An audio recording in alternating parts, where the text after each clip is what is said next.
daawade haddii aad ku cusub tahay channelka Ilays News fadlan subscribe saar gambaleelkana furo si aad ula socoto wararka iyo barnaamijyada xaqiiqada ku saleysan ee aanu sida joogtada halkan idinkula wadaagayno madaxweynaha Soomaaliland mudane Muuse Biixi Cabdi iyo wafdi ballaaran uu hogaaminayo ayaa saaka ka anbabaxay magaalada Hargeysa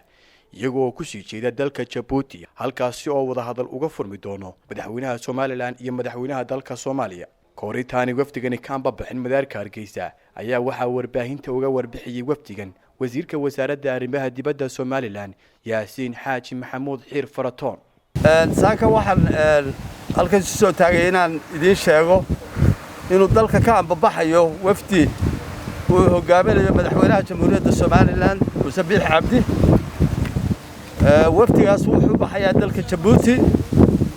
madaxweynahana waxa ku weheliya gudoomiyaha golaha guurtida ama golaha baarlamaanka guud ahaan afar wasiir iyo adna aadan Ismaaciil oo ah la taliye xagga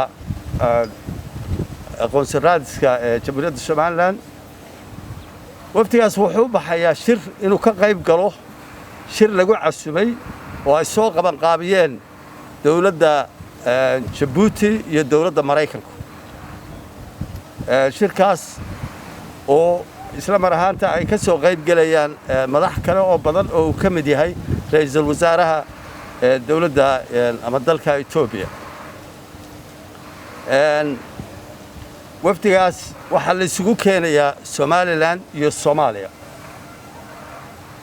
ujeedada shirku waa intaas ajandihiisa iyo waxa laga wada hadli doono iyo arrimahaas marka la isu tago baa laga wada hadli doonaa waxaan halka kan hadda ka sheegno oo aanu ma jiro insha Allahna waxaan rajaynaynaa inuu afkarad iyo guul ku dhamaado intaas baan idin sheegayaa assalaamu calaykum wa rahmatullaahi wa barakaatuh waftiga intaan ku sheegay ka qayb galaysa Cabdiraxiin Muuli Ismaaciil shabakada wararka Ilays News magaalada Hargeysa